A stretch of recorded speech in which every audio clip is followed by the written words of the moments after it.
that time, the first black president of the United States. Please receive the Honorable William Jefferson, Bill Clinton. Give God praise for Lady Hillary Clinton here as well.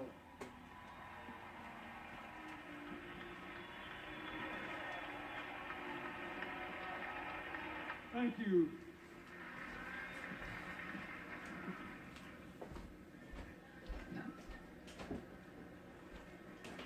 Thank you, Bishop. Reverend Smith, Ms. Ellis, members of Aretha's family, for giving Hillary and me a chance to show up and just say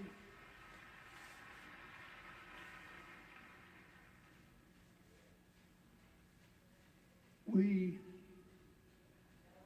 started out not as a president, a first lady, a senator, a secretary of state.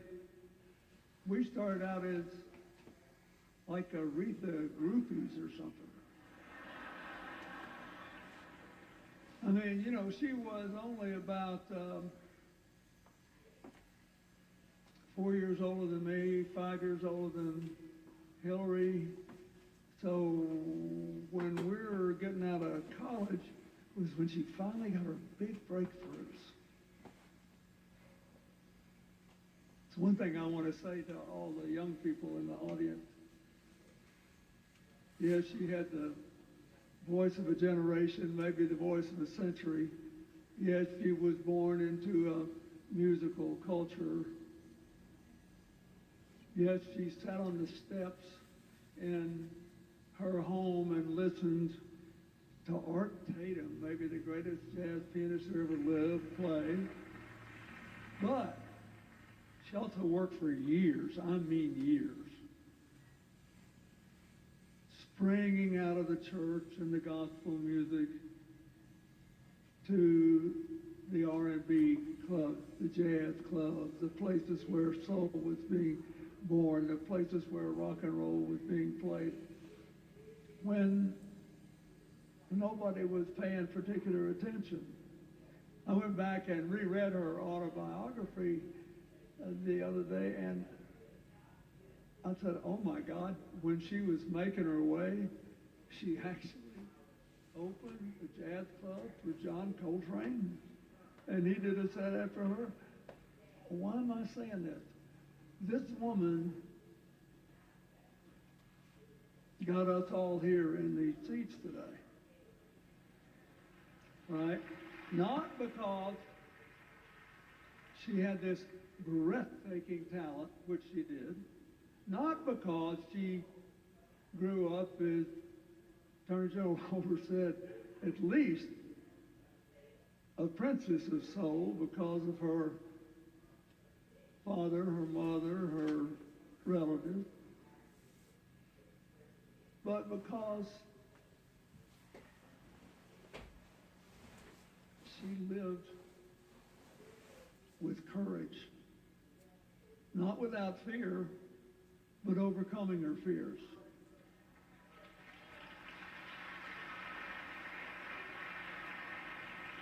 She lived with faith, not without failure, but overcoming her failures. She lived with power, not without weakness, but overcoming her weaknesses. I just loved her. So I started off as a groupie. And then I said, oh my God, this woman who has sung for America when Dr. King was killed. You know, all these political conventions, including mine, at least President Obama and my inauguration ceremonies and various things. And I even talked her into coming to the Rose Garden to sing for the Emperor and Empress of Japan. Thought it might loosen them up a little, you know, it'd be good.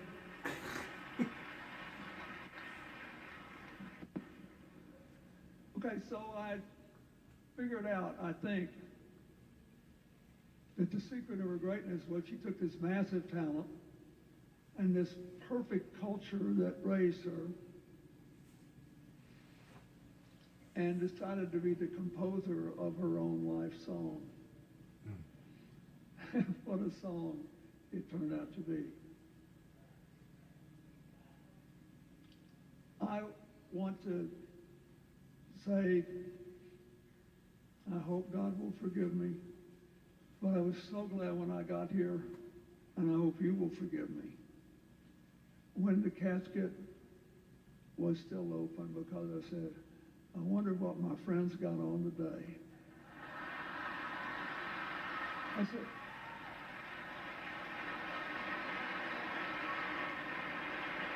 I want to see what the girl is carrying out. One last thing. For all the wonderful things Aretha did for me, all the great events she appeared at, my most enduring memory of her was almost happenstance, for I was there at what turned out to be the last public singing she ever did. At Elton John's aid benefit last year, in the Cathedral of St. John the Divine in Harlem, just a couple of blocks from my office. So Elton John and I had done a lot of work together for a long time on AIDS, and he asked me to come. I showed up, and I said, well, you know, and he said, Aretha's the talent, so I showed up a little early. And I was like a grade school kid. Here I am, you know, old gray-haired guy. So sure enough, she heard I was there, and she summoned me back. And she's sitting there, I mean, obviously desperately ill, gaunt. She stood right up and said, how you doing, baby? I said, well, I'm doing better now. And she said, well, look at me. I finally got thin again. I took a lot of guts to say that. And then she went out into this setting. And all these people who loved her and were awestruck and said, can you believe she showed up? And she sang not one song, not two songs, not three songs. She had to bring a chair out, and she sang for 45 straight minutes.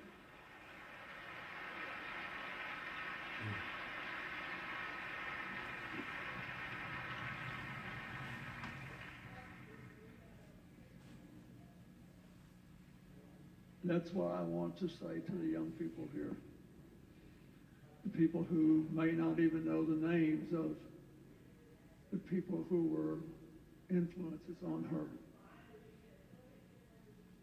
I went back and was literally awestruck reading her autobiography at how generous she was to call the names of dozens of gospel singers and musicians, of artists, of soul singers that most people don't know.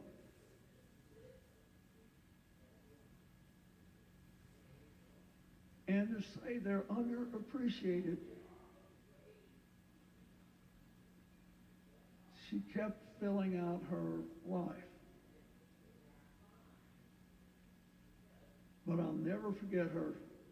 She stood up singing in that cathedral when she could. She sat down when she got tired. She even went over and played one song on the piano just to make sure none of us forgot that she was real good at that.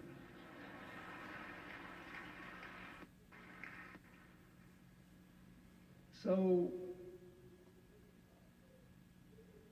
our friends, our family member, our mother, our grandmother, our aunt, or whoever, she did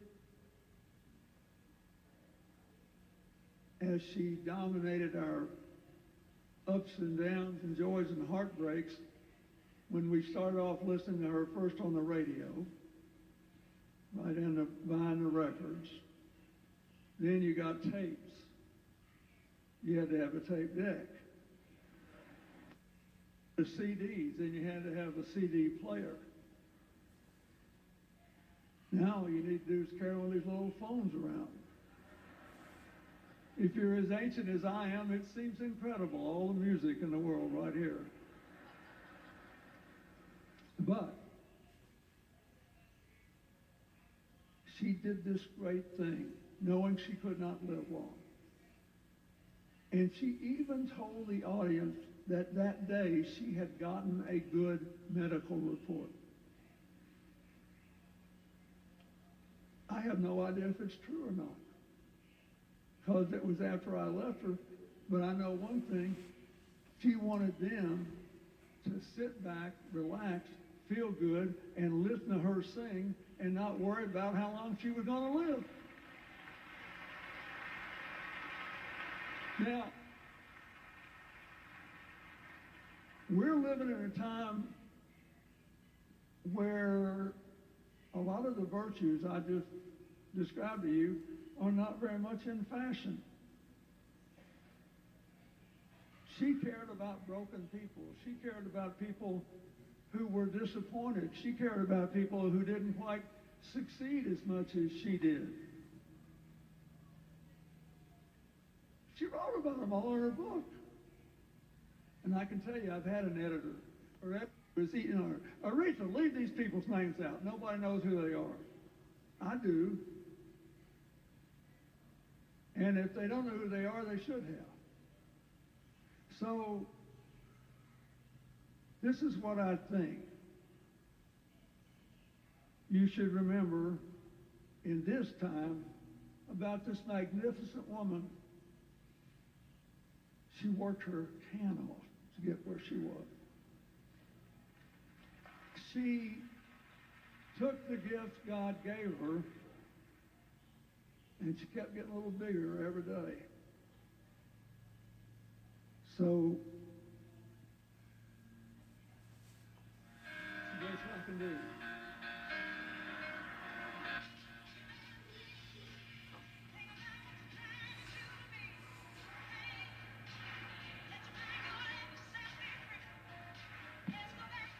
It's the key to freedom. God bless you, Aretha. We love you.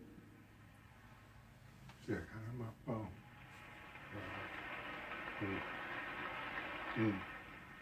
The one and only president, the president of the United States, President